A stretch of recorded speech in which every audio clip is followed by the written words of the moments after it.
Saudi Cup, and welcome to another episode here for the Fun Report, Mindful Media and Communication. And today we're talking about social media owner versus country. We're talking about Elon Musk versus Brazil. And spoiler, I don't think either of them is the good guy here in this case, but let's break it all down. Let's see what is this all about, because it's kicked off like a week ago or so when Brazil banned Twitter, X, and of course Elon Musk had something to say about it. So I figured it's interesting to look at, like, again, as we always do, the media point of view, the media and communication theories point of view, not my personal point of view, not trying to make any point from my POV, trying to analyze what is happening, okay? And again, I find it very interesting that, like, an influential tech figure, or just an influential figure such as Elon Musk, of course, goes to war with an entire country. So let's dive into the standoff that we have here. Not a Mexican one. Looking at the broader role of maybe global media giants, social media, digital sovereignty, state power maybe even. And this, as I just said, through the lens of media theory. So let's dive right into it. So first, let me set the scene a little bit, right? Brazil has become like a very big market for Twitter X, right? And because like Brazil is one of the countries where X was really popular, lots of users been using it. But the relations, of course, as you might have heard, have soured as Brazil's Supreme Court under the justice, and I wrote it down, Alexandre de Moraes, has ordered restrictions on X for failing to comply with like local regulations regarding content moderation and legal representation and the like, okay? And the reason behind that is that Brazil has been grappling with lots of online disinformation, according to them, which is often, they say, amplified through platforms like X.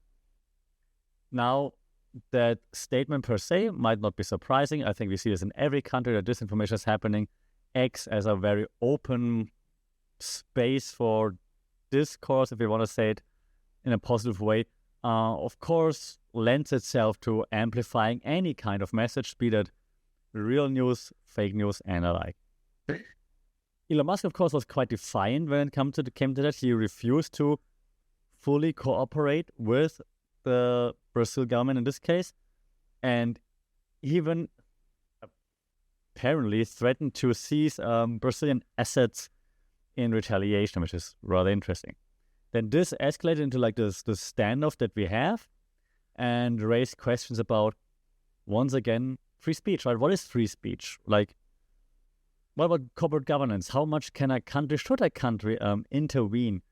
The power of nations to regulate global tech. Should nations be in charge and say, hey, I know you're a global tech company, but not in our country. Like, what's the ideal solution here is the question. And, well, let's figure it out.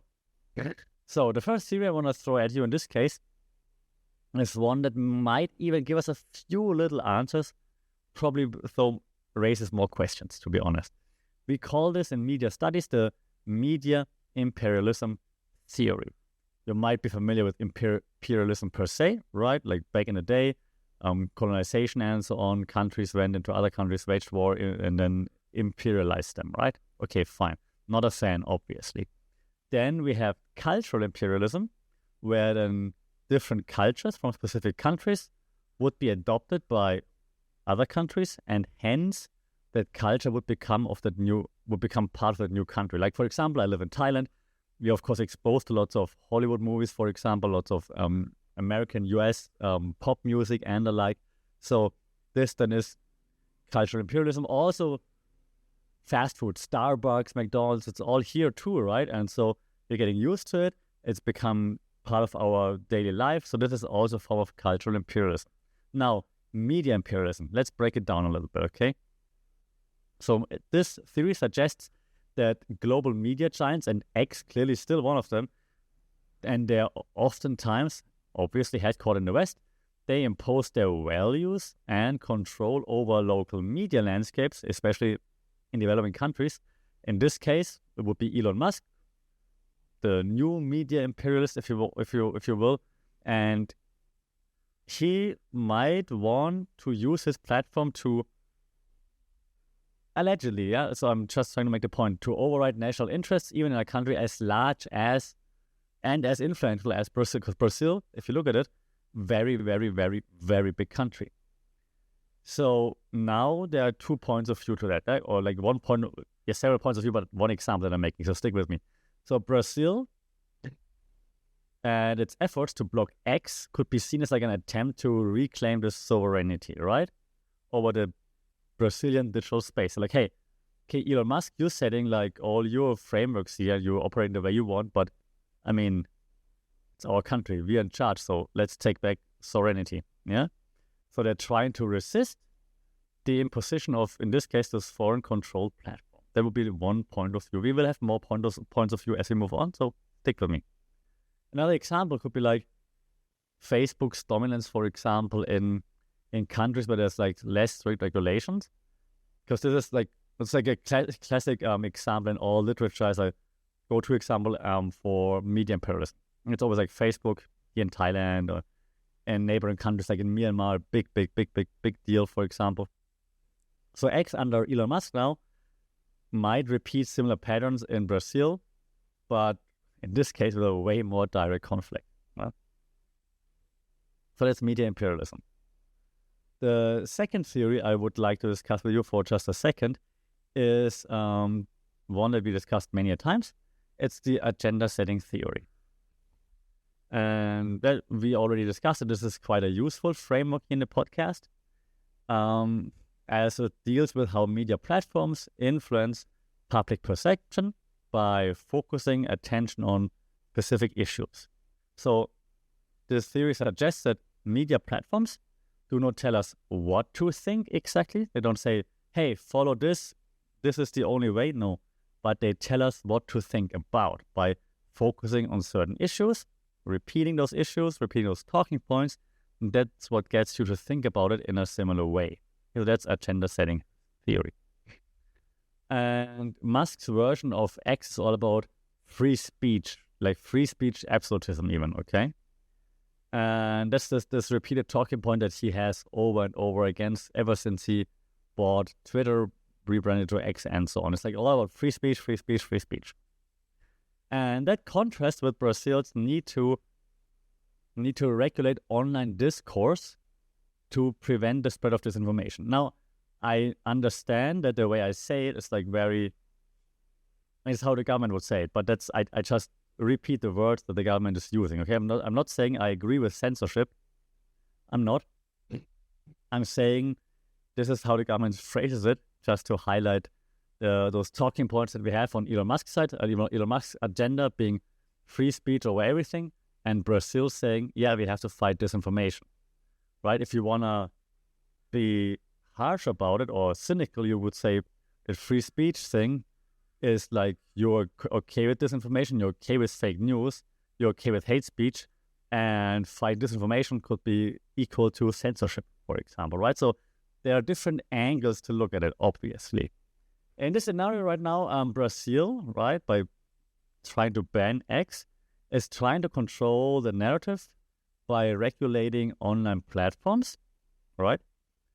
While, of course, Elon Musk, once again, uses X to further his agenda of less government control and more open expression. So see, I try to use positive points of view for each side.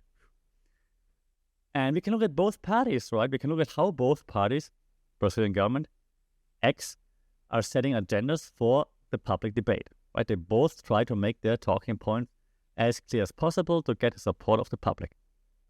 Musk's narrative, once again, around free speech versus what he says then would be government censorship, while Brazil focuses on public safety versus disinformation. That's so two different points of view of the same issue, which clearly and actually awesomely shows agenda setting at work. It's the same issue, different agendas, different points of views, trying to get the public on board with it. Okay, great example of the agenda setting theory. One more that I want to discuss with you because it fits so well here, and it's one that we discussed a lot too already, is the public sphere theory, right? Our friend, Mr. Habermas.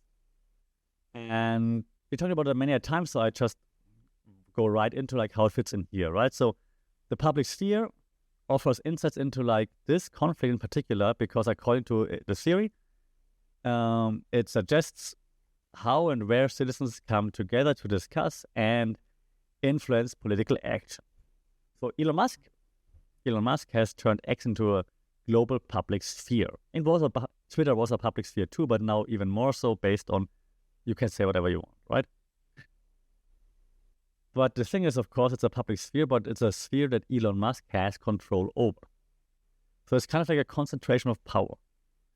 And this concentration of power in a single platform kind of runs counter to the public sphere theory in its ideal form, because in its ideal form, it talks about a diverse and democratic space for public discourse. So in its ideal form, the public sphere says, the public sphere is diverse and democratic, so everybody has equal access, which of course, and can discuss equal talking points, which of course is not the case, because Elon Musk is in charge and pushes what he thinks is right and drowns out what he thinks is wrong. Let's not forget Brazil, though, of course, because in this example, in Brazil, X is like one of the main platforms for political discourse. However, when the platform's policies, or maybe lack thereof, are controlled by a foreign entity like Elon Musk, this undermines this democratic potential of the public sphere in a country like Brazil, where political polarization is incredibly high already. So you see the issue we're running into, right? Again, I'm not saying Elon Musk is wrong or right. I'm just trying to show like the issues we're running into here. Okay. I think one thing we can agree on is that if in Brazil there's one less open platform to have actual discussions, that's not a good thing. Now, whether or not it's a good thing that Elon Musk has so much power and tries to influence foreign countries and so on, different debate. Probably also not. But again, I'm not hating on Elon Musk right now. I'm trying to make points for each side so that we understand what is happening and why this standoff is a thing, okay? If you look at now the bigger picture a little bit more, right? If you're taking a step back and try just to look at, hey, not just from the point of view of Elon Musk, I'm an Elon Musk fan or I'm a Brazil fan. So the bigger picture, and at the heart of this conflict, this large issue, right, is how much power do governments really have over global corporations that are dominant in the media space. So there's this Elon Musk versus Brazil standoff kind of like echoes not only this battle, but other battles between states and tech giants. Yeah, whether it's like where I'm from, the like EU's regulations of Google, for example, the EU, countries in the EU, especially Germany, sue Google all the time, mostly over privacy issues. Copyrights are mostly privacy issues, right? Or India's clashes with X or content moderation, or India banning TikTok, for example, right? So these companies wield like an enormous power over the public discourse of nations, and also often act outside of local frameworks, or local legal frameworks, because of course legal frameworks are different from country to country, while those tech outlets, networks, sites still operate in the same way they operate in their origin country, for example. So in Brazil's case, a Musk response, threatening to seize Brazil's assets, for example, shows like the growing confidence of tech leaders to challenge state power directly, which is kind of cool, kind of scary. So that to me also raises the question of accountability. In this case, should one man in charge of a private company be able to dictate the information ecosystem of an entire country? Again, I think it's kind of funny, interesting that it's like we have this standoff, like, wow, like look at Elon Musk and X and standing up to Brazil. But should he be able to do that? can global platforms like X balance their international reach, right, with local laws and needs, maybe better? And while they probably could, the follow-up question would be, should they? Or should they try to bring democracy to other countries? You heard this before, right? It's a very intense and interesting question, in my opinion. And the truth, of course, lies somewhere in between, but let's be honest, who wants compromise? Nobody wants compromise. We want right or wrong. We want left or right. We want team A or team B. So what's it gonna be? I'm really curious to hear from you, like what your thoughts are on this whole thing with Elon Musk and Brazil and just the bigger picture in general. So let me wrap this up, because to be completely honest, and now that's where I add a bit of personal opinion, and that's where you either support or hate. To all my Rumble viewers, I apologize. But ever since Elon took over, and I used to be like, not a fan, but interested to see what Elon Musk is doing. Like, hey, that's a cool idea. Look at this, that's funny. But X has become a hellhole from my point of view. And I wasn't in the vocus of bubbles necessarily, I think. But right now, I mean, even just the way the feed works, it's just so much anger and insults and BS and clearly disinformation. I barely ever use it, to be honest, right now. So that was the 2 minutes of personal opinion. But let's wrap things up, right? So it's still a very interesting case from my point of view. So the Musk versus Brazil saga is incredibly fascinating. Because again, from a professor's point of view, is the case study for like all media scholars, media practitioners, media students, all of us. It's very, very interesting, right? Because it highlights the clash between global media platforms, X, all things Meta, and so on, and state sovereignty, as well as tensions between free speech and responsible regulation. And the lines are always blurred here, right? Do we want responsible regulation? Yes. Do we want censorship? No. Do we want free speech? Yes. Do we want misinformation? No. Where's the line? And how do we make one thing happen and not the other? Right? So it's very, very, very difficult, a very interesting discussion that we've been having for a long time, and that probably will continue for an even longer time. So I think as we continue to navigate like all those issues, right? Media theories like what we discussed today, media imperialism, agenda setting, public sphere, hopefully help us to understand a few of those deeper dynamics that are at play when disputes like this happen, okay? So if you're interested in all those things, stay tuned for more.